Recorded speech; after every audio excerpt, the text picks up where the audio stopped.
ಶ್ರೀ ಗುರುಚರಿತ್ರೆ ಶ್ರೀ ಗಣೇಶಾಯ ನಮಃ. ಅಧ್ಯಾಯ 42.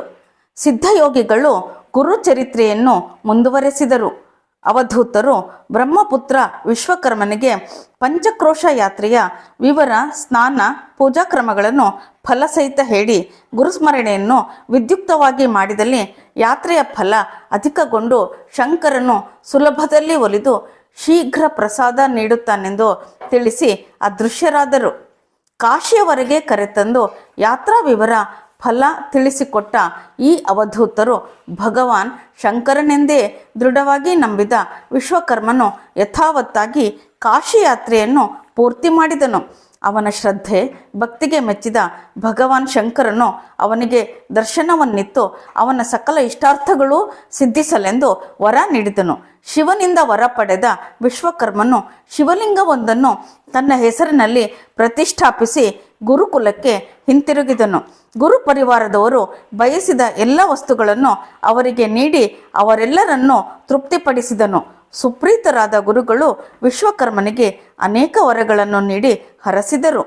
ಬ್ರಹ್ಮಪುತ್ರ ವಿಶ್ವಕರ್ಮನ ಕಥೆಯನ್ನು ಕೇಳಿದ ಸಾಯಂ ದೇವನು, ಗುರುದೇವ, ನನಗೆ ಪರಮಾರ್ಥ ತೋರಿದ ನಿಮ್ಮನ್ನು ವಿಶ್ವನಾಥನೆಂದೇ ನಂಬಿರುವೆ ಎಂದು ನಮಸ್ಕರಿಸಿದರು.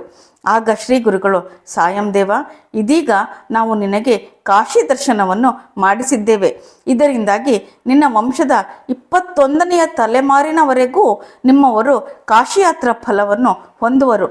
ನೀನು ಇನ್ನು ಮುಂದೆ ನಮ್ಮಲ್ಲಿಯೇ ಇದ್ದು ಬಿಡು, ನಿನಗೆ ಮಂಗಳವಾಗಲಿ ಎಂದು ಆಶೀರ್ವಾದ ಮಾಡಿ ಹೇಳಿದರು. ಗುರುಗಳ ಸಮ್ಮತಿ ಪಡೆದು ಸಾಯಂ ದೇವನು ತನ್ನ ಊರಿಗೆ ತಲುಪಿ ಹೆಂಡತಿ ಚಾಖಾಯಿ ಮತ್ತು ಮಕ್ಕಳೊಡನೆ ಗಾಣಗಾಪುರಕ್ಕೆ ಬಂದನು.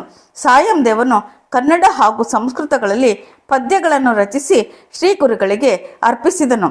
ಶ್ರೀ ಗುರುಗಳು ಆತನ ಗುರುಭಕ್ತಿಯನ್ನು ಮೆಚ್ಚಿದರು. ಸಾಯಂ ದೇವನ ಜ್ಯೇಷ್ಠ ಪುತ್ರನಾದ ನಾಗನಾಥನ ಮಸ್ತಕದ ಮೇಲೆ ತಮ್ಮ ಹಸ್ತವನ್ನಿಟ್ಟು ಆತನು ಪೂರ್ಣ ಆಯುಷ್ಯವನ್ನು ಹೊಂದಿ ಶ್ರೀಮಂತನಾಗಿ ಬಾಳಲೆಂದು ಹರಸಿದರು. ಅಲ್ಲದೆ ಇನ್ನು ಮುಂದೆ ಅವರುಗಳು ಯವನ ರಾಜನ ಸೇವೆಯಲ್ಲಿ ಇರುವುದು ಬೇಡವೆಂತಲೂ ಹೇಳಿದರು.